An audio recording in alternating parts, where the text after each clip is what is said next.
प्राण की उत्पत्ति, स्थिति और लय आदि ये किस प्रकार होते हैं? रीजन पूछने का ये है क्योंकि 2 साल पहले बेटी हुई है और 1 साल पहले ससुर जी एक्सपायर हुए। तो ये चीजें कैसे हो जाती हैं? बोलते तो हैं एक आत्मा होती है, वो आती है, वो कैसे आती है, कैसे रहती है और क्यों जाती?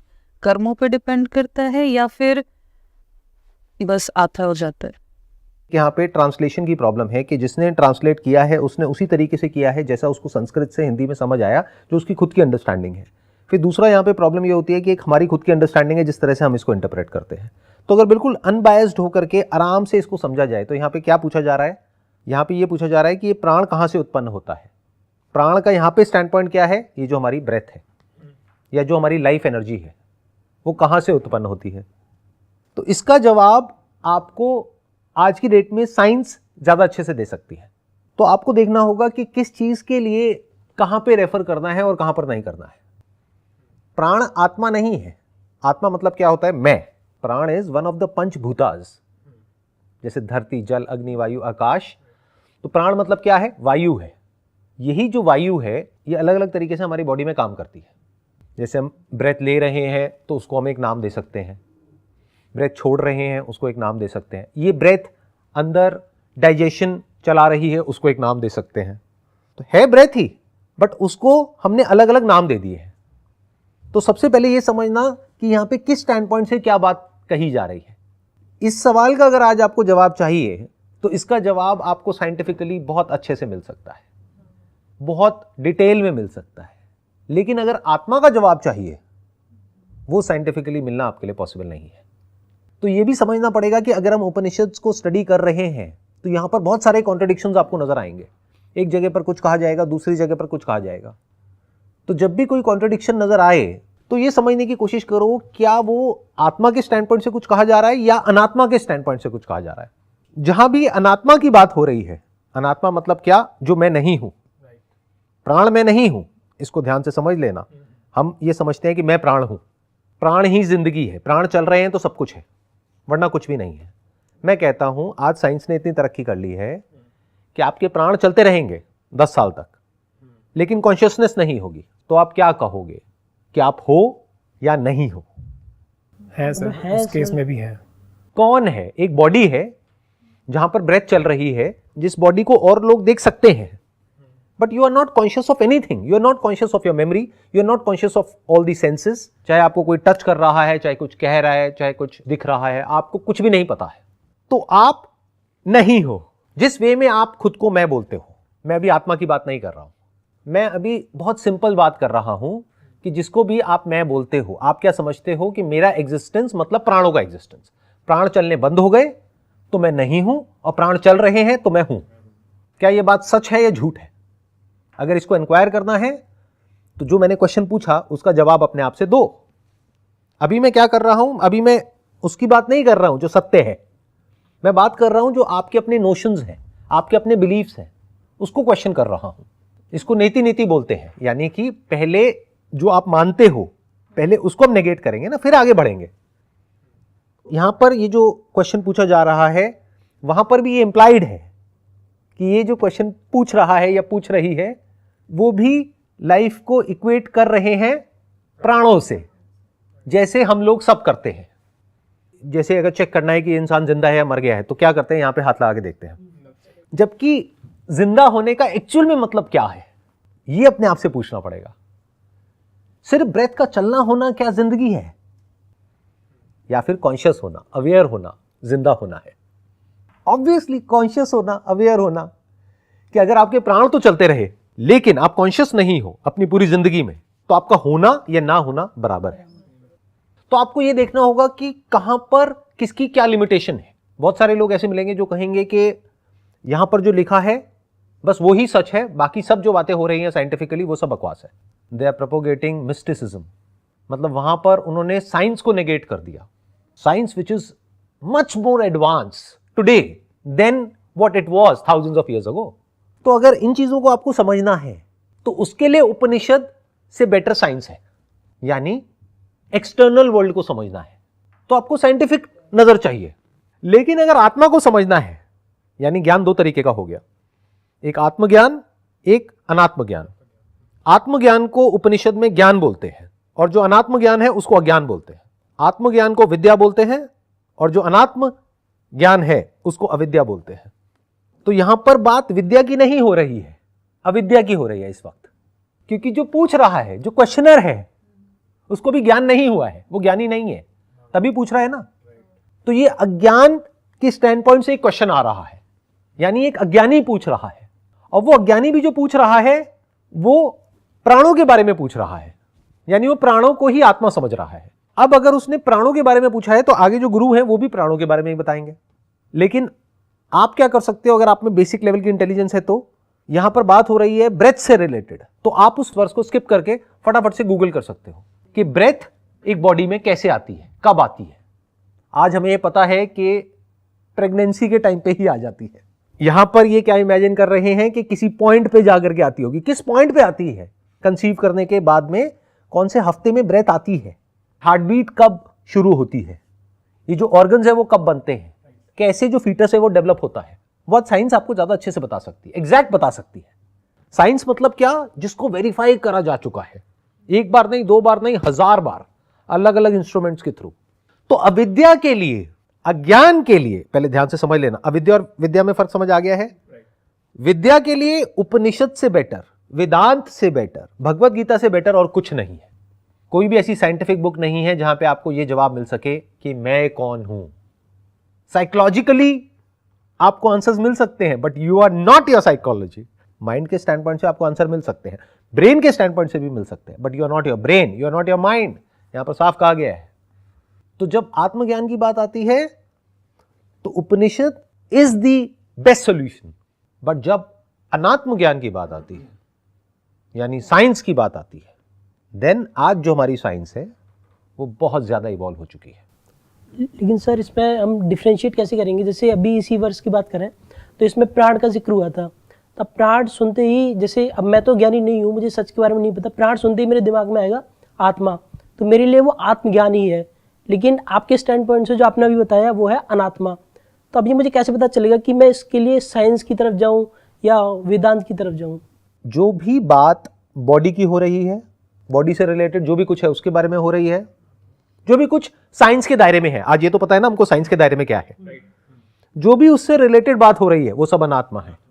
जिसके बारे में साइंस कभी बात नहीं करती है, दुनिया की किसी साइंटिफिक बुक में उसके बारे में कुछ नहीं लिखा हुआ है, वो आत्मा है। सर क्या आत्मा को जानने के लिए अनात्मा को जानना जरूरी है? आत्मा को जानने के लिए पहले इस फर्क को करना जरूरी है कि आत्मा क्या है और अनात्मा क्या है, और ये शुरू में जरूरी है। इसको बोलते हैं नेति नेति नेति नेति नेति, यानी कि आप नहीं नहीं करके आगे बढ़ रहे हो। पहले आपको ये तो समझ आए कि क्या नहीं है, फिर एंड में जो बचा रह जाएगा वो ही सत्य है। यानी जो अभी है और थोड़ी देर में नहीं है वो सब अनात्मा है, जो भी टाइम में है वो सब अनात्मा है, जो भी स्पेस में है वो सब अनात्मा है। बट टाइम और स्पेस का जो कॉन्सेप्ट है वो जिसमें है वो आत्मा है। बट मैं क्यों कह रहा हूं आत्मा साइंस का विषय नहीं है? क्यों? क्योंकि ऐसा कोई इंस्ट्रूमेंट नहीं है जिससे आप खुद को देख सको। शीशे में आप बॉडी को देख सकते हो, माइक्रोस्कोप से आप ये देख सकते हो कि बॉडी किस तरह से काम कर रही है, आप एक्सरे मशीन के थ्रू बॉडी के आर पार भी देख सकते हो। बट आत्मा को कैसे देखोगे? ऐसी कौन सी एक्सरे मशीन है, ऐसी कौन सी एमआरआई है जिससे आप ये देख लोगे कि मैं कौन हूं? तो उसका एग्जिस्टेंस कैसे प्रूव होगा? That is at a subjective level. मतलब दो तरह की दुनिया हो गई, एक है सब्जेक्टिव, एक है ऑब्जेक्टिव। ऑब्जेक्टिव मतलब क्या है? जो भी हमारी जो 5 इंद्रियां हैं उसके दायरे में आता है, वो आपके लिए भी है, मेरे लिए भी है, तो वो साइंस के लिए भी है। तो बहुत सारे इंस्ट्रूमेंट्स बन गए हैं जिसके थ्रू उसको ऑब्जर्व किया जा सकता है, उसको ब्रेक डाउन किया जा सकता है। जैसे ही इंस्ट्रूमेंट को आप चेंज करते हो तो what you are looking at also changes. Quantum physics में इसको ऑब्जर्वर ऑब्जर्व्ड इफेक्ट बोलते हैं, वेव पार्टिकल थ्योरी बोलते हैं। अब वहां पे वो गड़बड़ क्या कर रहे हैं? वो ऑब्जर्वर बोल रहे हैं इंस्ट्रूमेंट को, क्योंकि जब वो एटम्स को फायर कर रहे हैं तो आंखें तो उसको देख ही नहीं सकती, तो देख कौन रहा है? वहां पे कैमरा प्लेस्ड है, तो वो क्या समझ रहे हैं कि कैमरा इज एन ऑब्जर्वर। तो because of the observer atoms are acting in a different way. जब ऑब्जर्वर होता है, यानी कि जब कैमरा होता है, तो वो पार्टिकल की तरह एक्ट करते हैं, और जब वो नहीं होता है तो वो वेव की तरह एक्ट करते हैं, वेव का पैटर्न बनता है। अब गड़बड़ क्या हो रही है कि वो कैमरे को ऑब्जर्वर समझ रहे हैं, यानी कैमरे को आत्मा समझ रहे हैं। But that is just an instrument like this body, चाहे वो हो चाहे नहीं हो। उससे कोई फर्क नहीं पड़ता है। उससे जो दिख रहा है उस पर फर्क पड़ता है। यानी कि आप इंस्ट्रूमेंट से जैसे देखते हो इस दुनिया को, वैसी ही दुनिया आपको दिखती है। इसको वेदों में कहते हैं यथा दृष्टि तथा सृष्टि। यानी आप आंखों से देखोगे अपनी आंखों से तो ये दुनिया कुछ और है, चमगादड़ की आंखों से देखोगे तो कुछ और है, एक्सरे मशीन से देखोगे तो कुछ और है। तो इन तीनों में से सच क्या है? आप कहोगे ये है, वो कहेगा वो है, और एक साइंटिस्ट कुछ और ही कह देगा। माइक्रोस्कोप से देखोगे तो कुछ और है, टेलीस्कोप से देखोगे तो कुछ और है। एक्चुअल में क्या है? That is connected to the instrument. तो फिर जब हम उसे देखते हैं तो फिर ये क्यों बोला जाता है कि तुम गलत देख रहे हो? वो भी तो सही ही देख रहा है उस चीज को, ये भी सही ही देख रहा है उस चीज को। अगर आप जो देख रहे हो, आप कहते हो कि मुझे ये दिख रहा है तो ये सही है, लेकिन अगर आप कहते हो कि ये जो मुझे दिख रहा है बस यही सच है, बाकी सब झूठ है, तो ये गलत है। यानी जो आपके एक्सपीरियंस में नहीं है आप कह देते हो वो झूठ है, आप कहते हो कि वो है ही नहीं, तो ये गलत हो गया ना। ऐसे ही ये जो आत्मा है इसको आत्म तत्व बोलते हैं, ब्रह्मन बोलते हैं, अलग अलग नाम है इसी के। इसका बोध हो सकता है, तभी उसके बारे में बात करी गई है। यानी कि उसका एक्सपीरियंस तो हो सकता है, लेकिन वैसे नहीं जैसे इस दुनिया का एक्सपीरियंस होता है। यानी आप अपने सेंसेस के थ्रू आत्मा को एक्सपीरियंस नहीं कर सकते, अपने थॉट के थ्रू आप आत्मा को एक्सपीरियंस नहीं कर सकते। कुछ भी सोचते रहो, कुछ भी इमेजिन करते रहो, पास्ट के बेस पे, फ्यूचर के बेस पे, आप आत्मा को एक्सपीरियंस नहीं कर सकते। But minus your senses and minus your memory you can experience it here and now. But क्योंकि वो साइंस के दायरे में नहीं है तो उसके बारे में कुछ भी साइंटिफिकली कहीं पर भी बात नहीं करी गई है, क्योंकि साइंस सिर्फ उसके बारे में बात करती है जो साइंस के दायरे में होता है। तो साइंस में दो चीजें होती हैं, एक नोन एक अननोन। तो you can say that the आत्मा और the self is the unknown from the stand point of the science. But जो ऋषि मुनि हुए पास्ट में, उन्होंने साफ साफ कहा है you are that. That means what? तत्वमसि, अहम ब्रह्मस्मि। तो ये आत्मा को जानने के लिए आपको अपना जो सब्जेक्टिव एक्सपीरियंस है उसको यूज करना होगा, और पहले जो भी सेंसेस के थ्रू आप एक्सपीरियंस करते हो उस सबको नेगेट करना होगा। फिर जो भी आपकी मेमोरी से कनेक्टेड है उसको नेगेट करना होगा, यानी आपने थॉट को भी छोड़ दिया। तो जब आपने थॉट को छोड़ दिया तो आपने साइकोलॉजिकली टाइम को छोड़ दिया, पास्ट प्रेजेंट फ्यूचर को छोड़ दिया, सेंसेस को छोड़ दिया मतलब निकाल दिया नहीं।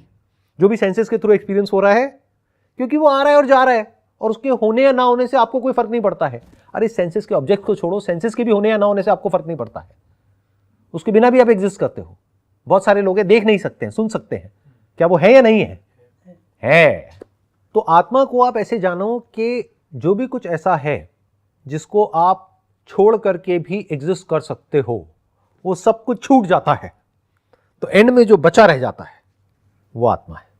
तो फिर हम सेंसेस को छोड़ देंगे, थॉट्स को, मेमोरीज को छोड़ देंगे, बचेगा क्या? तो बचेगा क्या? एग्जैक्टली इसीलिए अगर उस स्पेस को आप देखोगे तो उसको बोलते हैं एम्प्टीनेस, खालीपन, nothingness. But that nothingness is full of something. इसको इंक्वायर करना पड़ेगा। आप कह रहे हो बचेगा क्या? अगर मैंने सेंसेस के थ्रू जो भी एक्सपीरियंस हो रहा है उसको भी छोड़ दिया, और मेमोरी के थ्रू जो एक्सपीरियंस हो रहा है उसको भी छोड़ दिया, तब भी क्या आप हो या नहीं हो? अब इसको आप दोनों को एक साथ नहीं छोड़ सकते, नहीं तो कंफ्यूज हो जाओगे। एक एक करके छोड़ो तो आपको समझ आ जाएगा।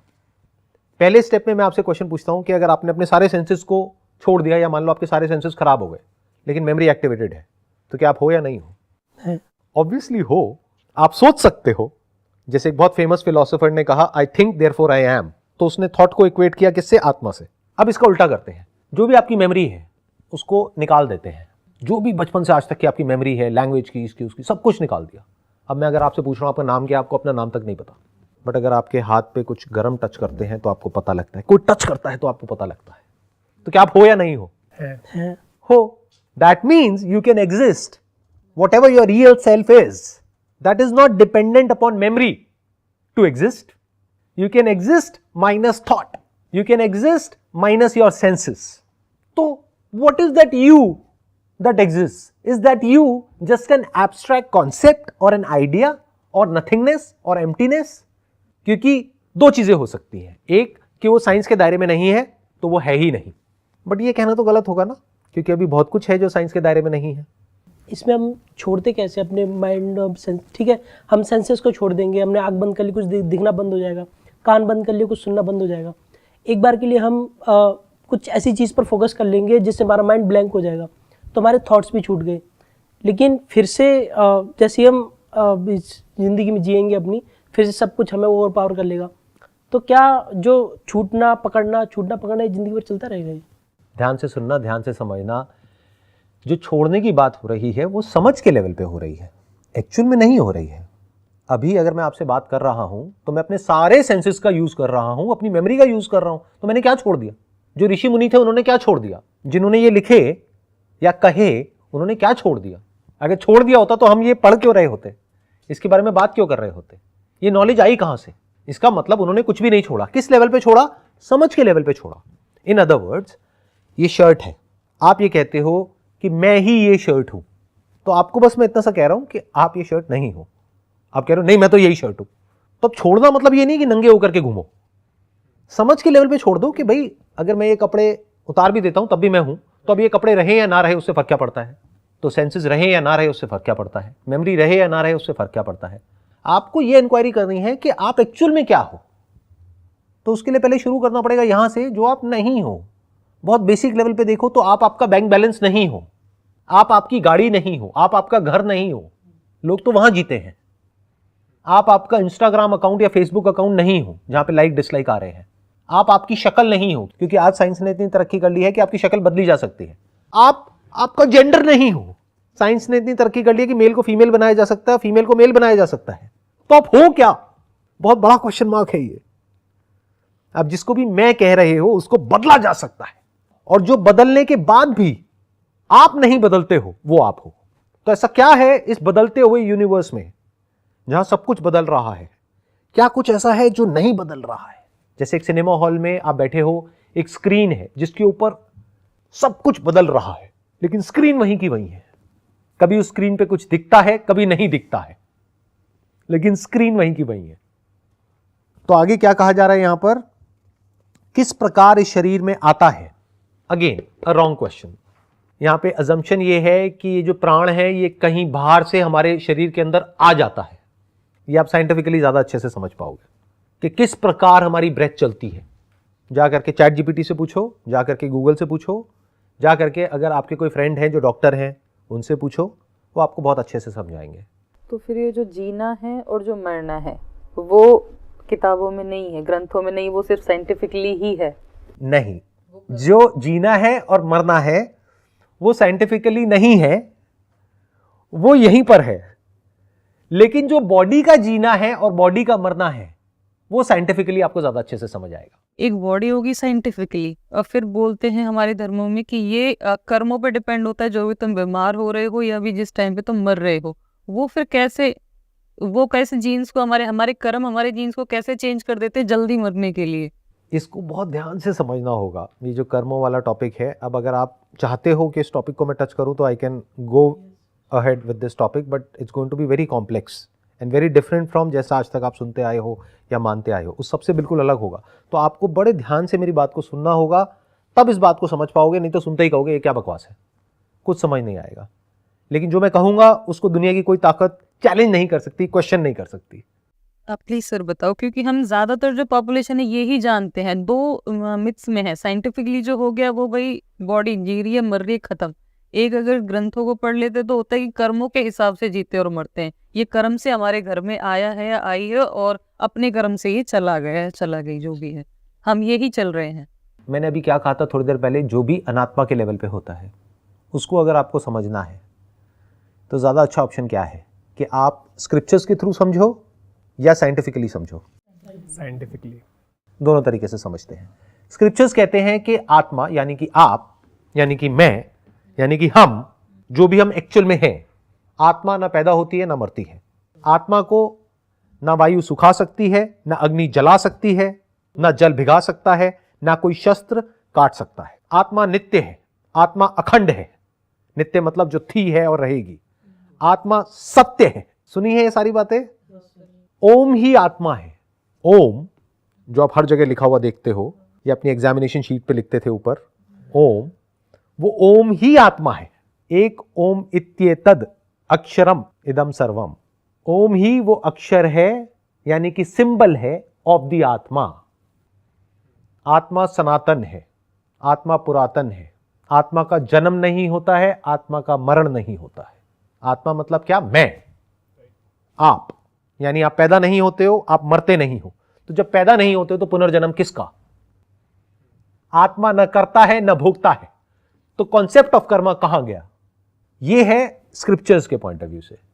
अब समझते हैं साइंटिफिकली, क्योंकि जो आपका क्वेश्चन है वो आत्मा के बारे में नहीं है, वो अनात्मा के बारे में है।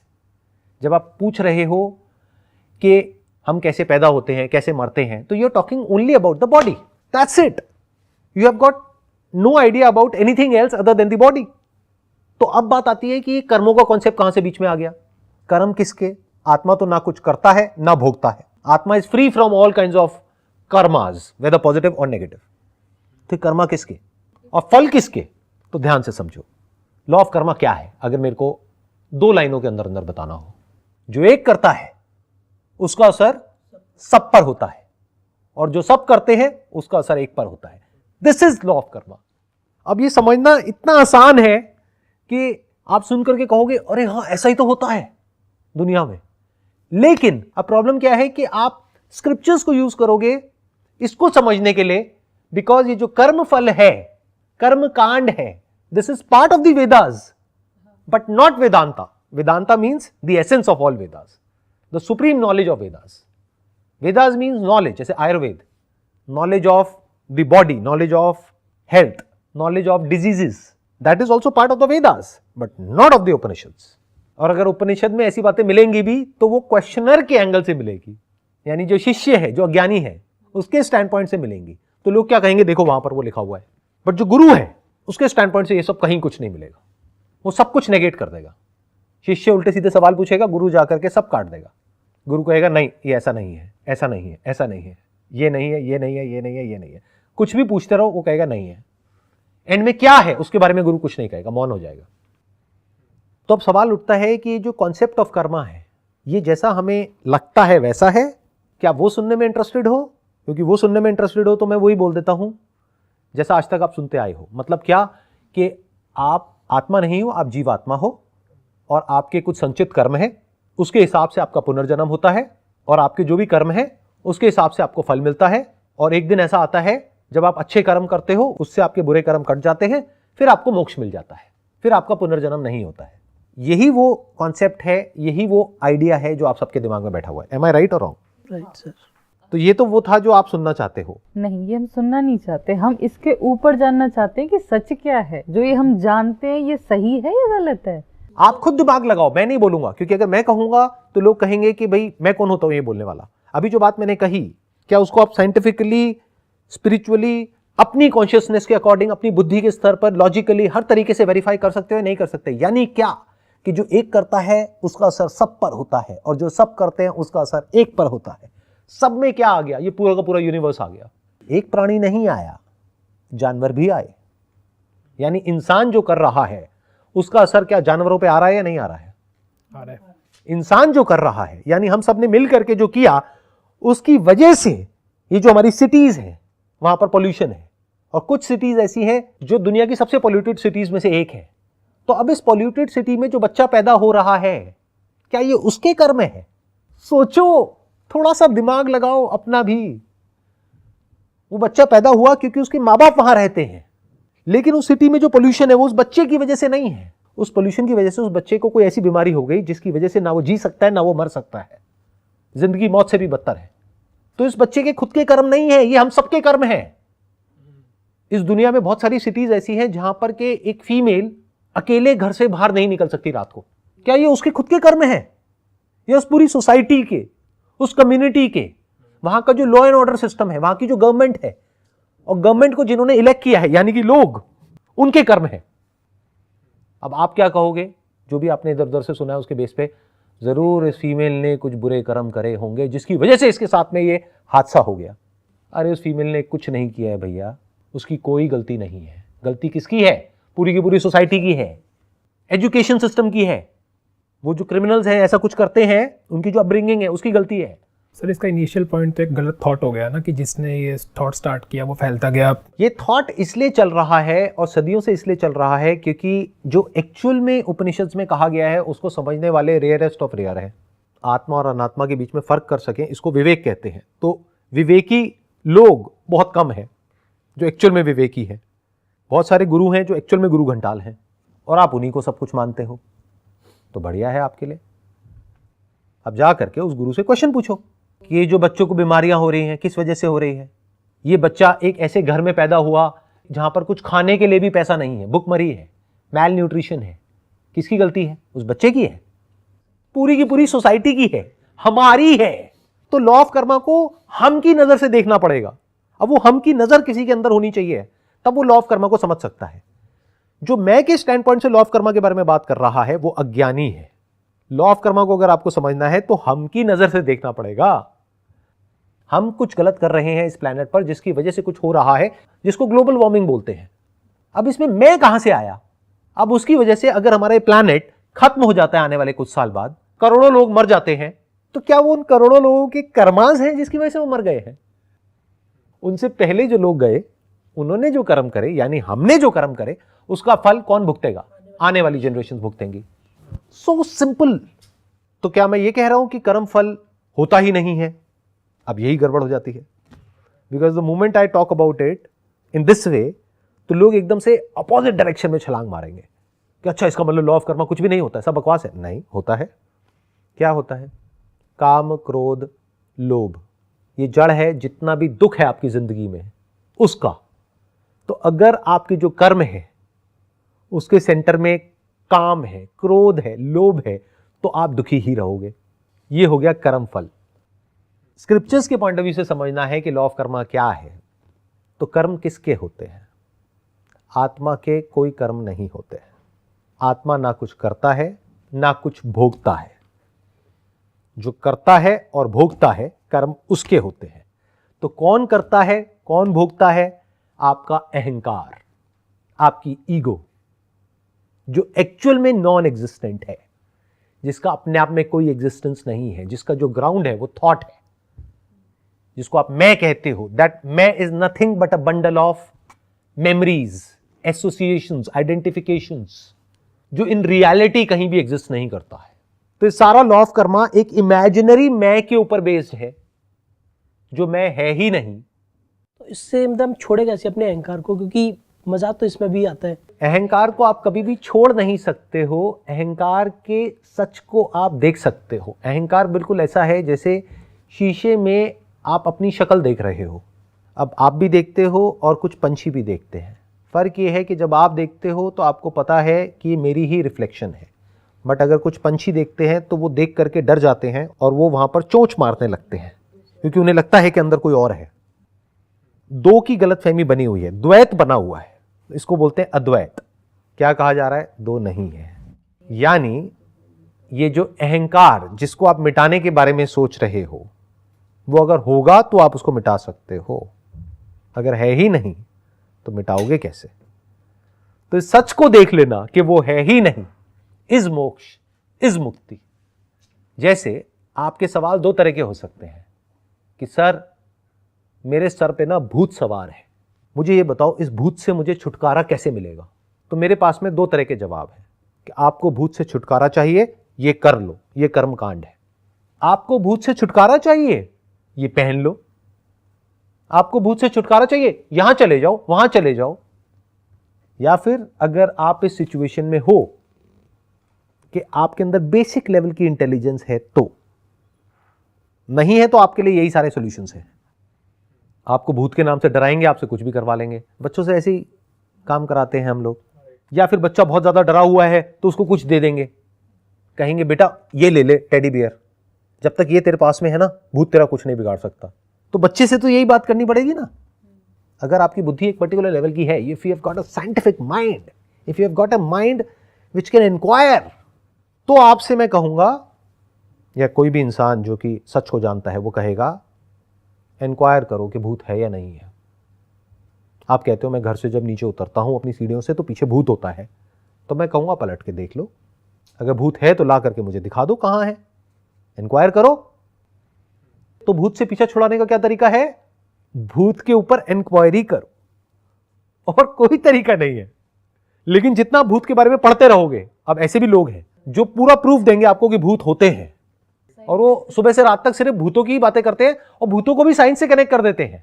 Science which has got nothing to do with bhoot pret, क्योंकि जो साइंटिफिक स्टडीज होती है वो एक सैंपल साइज पे होती है, मतलब 100 लोग, 500 लोग, 1000 लोग, इतना बड़ा सैंपल साइज होता है, फिर देखा जाता है। तो पहले 1000 भूत चाहिए एक साइंटिफिक स्टडी करने के लिए, तब एक साइंटिफिक स्टडी हो सकती है। किसी एक इंसान ने कुछ कह दिया, दैट इज नॉट साइंस, उसको सुपरस्टिशन बोलते हैं, अंधविश्वास बोलते हैं। तो अगर आप ये भूत प्रेत के चक्करों में पड़े हो और आपकी एक बच्चे की जैसी बुद्धि है, तो आपको कहा जाएगा ये पढ़ लो, ये पहन लो, ये कर लो, यहां चले जाओ, वहां चले जाओ, सब ठीक हो जाएगा। क्योंकि इससे ऊपर आप समझ ही नहीं सकते, और समझाने वाले का फायदा भी इसी में है, क्योंकि जब वो आपको इस तरह की कोई सलाह देगा तो there is a strong possibility वो साथ में कुछ ना कुछ आपको भेज देगा, तो उसका फायदा तो इसमें है। पर जो मैं कह रहा हूं उसमें मेरा क्या फायदा है? मैं आपको कह रहा हूं इंक्वायर करो कि भूत होते हैं नहीं होते। अगर इस सच को आपने देख लिया कि भूत होते ही नहीं है, टॉपिक क्लोज, हमेशा के लिए भूत से छुटकारा हो गया। और भूत में और आपके अहंकार में कोई फर्क नहीं है। अहंकार मतलब अहम का आकार, जबकि जो आत्मा है वो निराकार है, उसका कोई आकार नहीं है। सर इसका एक प्रूफ और भी हो सकता है भूत और आत्मा का, कि भूत को हम पास्ट भी कहते हैं, पर आत्मा पास्ट में भी थी, प्रेजेंट में भी और फ्यूचर में भी रहेगी। आत्मा प्रेजेंट में नहीं है, प्रेजेंट मोमेंट का जो कॉन्सेप्ट है वो आत्मा में है, टाइम आत्मा में है, स्पेस आत्मा में है। अब ये बातें मैं बहुत आगे की कर रहा हूं, बट इसको इंक्वायर आपको करना है। राइट। अब ये मत एक्सपेक्ट करना कि एकदम से अभी सब कुछ समझ आ जाएगा। बट मैं क्या कह रहा हूं कि भूत मतलब क्या, जैसे आपने कहा भूत मतलब जो हो चुका है उसको भूत बोलते हैं। अब वो है या नहीं है, वो उस पर एक बहुत बड़ा क्वेश्चन मार्क है। भूत भी दो तरीके का होता है, एक जो कभी हुआ ही नहीं लेकिन आप उसके बारे में सोच रहे हो, एक जो हुआ उसके बारे में सोच रहे हो। फॉर एग्जाम्पल, आपने कोई मूवी देखी जहां पे किसी की कोई इमेजिनेशन है और उसको देख करके आप किसी एलियन के बारे में सोच रहे हो जिसको एक्चुअल में कभी किसी ने नहीं देखा है, तो ये एक ऐसा भूत है जो एक्चुअल में है ही नहीं, इमेजिनरी है। लेकिन आपने कल एक नदी किनारे बैठ करके एक बड़ी सी वेव को देखा और उसको आप याद कर रहे हो, तो वो वेव थी पानी में, नदी में, उसके बारे में आप सोच रहे हो, ये भी भूत है। लेकिन एक जो थी और एक जो है ही नहीं, दोनों में फर्क समझ आ गया? अब जो थी यानी कि वो वेव, उसके बारे में आप बोल रहे हो कि ये लहर थी। अब जब तक आप बोल रहे हो लहर थी तब तक कोई दिक्कत नहीं है, if it is just for the name sec. But अगर आप ये मान रहे हो कि वहां पर लहर थी और लहर अपने आप में सच है, ये गड़बड़ है। लहर वहां पर एक्चुअल में नहीं थी, छू के दिखाओ कहां थी। जिसको आप छू रहे हो वो पानी है, जिसको आपने देखा वो पानी है। जिस वक्त लहर थी उस वक्त पानी था, लहर के बनने से पहले पानी था, लहर के मिटने के बाद पानी था। तो सत्य है पानी। तो अगर आप कहते हो कल मैंने पानी की एक फॉर्म को देखा जिसको हम चाहे तो लहर बोल सकते हैं, तो कोई दिक्कत नहीं है। बट आपने लहर को तो देखा, अब पानी के बारे में आपको कोई अता पता ही नहीं है, और आप कह रहे हो लहर ही सच है, पानी नाम की इस दुनिया में कोई चीज नहीं है। तो ये भूत अपीयरेंस के लेवल पे तो एग्जिस्ट करता है, बट एक्चुअल में उस भूत का सच आपको नहीं पता है। अगर इसी पानी के एग्जांपल से मैं आपको बताऊं, कॉन्शियसनेस है, इसको क्वेश्चन नहीं किया जा सकता, क्योंकि जो क्वेश्चन करेगा उसको क्वेश्चन करने के लिए भी कॉन्शियसनेस का होना जरूरी है, थॉट के होने के लिए भी कॉन्शियसनेस का होना जरूरी है, किसी भी एक्सपीरियंस के लिए कॉन्शियसनेस का होना जरूरी है, साउंड को सुनने के लिए भी कॉन्शियसनेस का होना जरूरी है। कॉन्शियसनेस है, इसको क्वेश्चन नहीं किया जा सकता। लेकिन अगर आप कहते हो कि मेरी ये बॉडी कॉन्शियस है और बॉडी ही कॉन्शियस है, या फिर मेरे जो प्राण हैं यही कॉन्शियसनेस है, तो गड़बड़ हो गई।